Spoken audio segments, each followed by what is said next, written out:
ground or base their sense of self.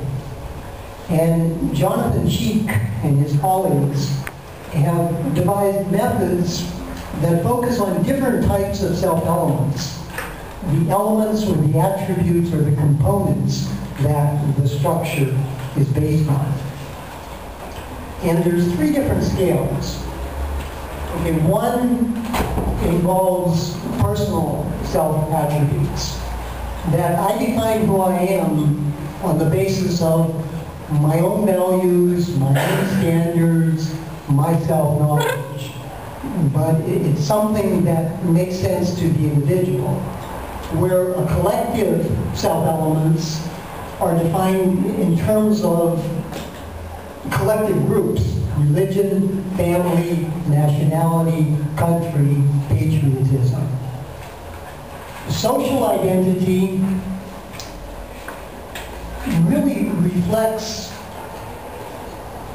situational factors, like the reputation you have with others, the impressions that others form of you. But instead of it being internal, with the personal identity, they're my values and my standards.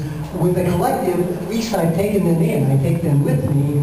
With the social, I have to be able to adjust and adapt to the expectations of others. I have to become who you want me to be in order to get praise and acceptance from you. That's the social approach. Now, again, there's been a number of studies, so I'm just going to present 3 here.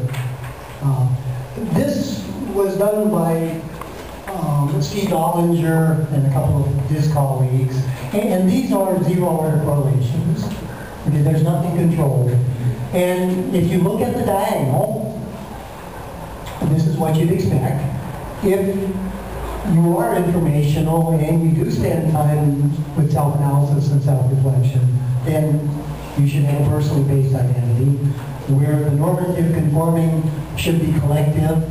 And of course, the diffuse avoidant has nothing really to hold on to internally, so he or she is kind of looking for guidance and direction from social cues.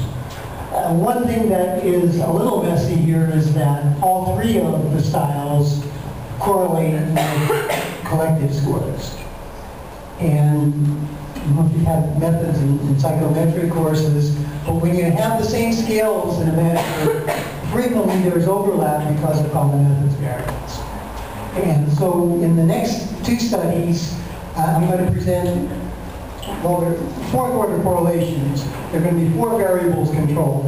We're going to be looking at, say, the relationship between informational and collective, but we're going to control for any overlap with personal and social and with normative and diffuse avoidance.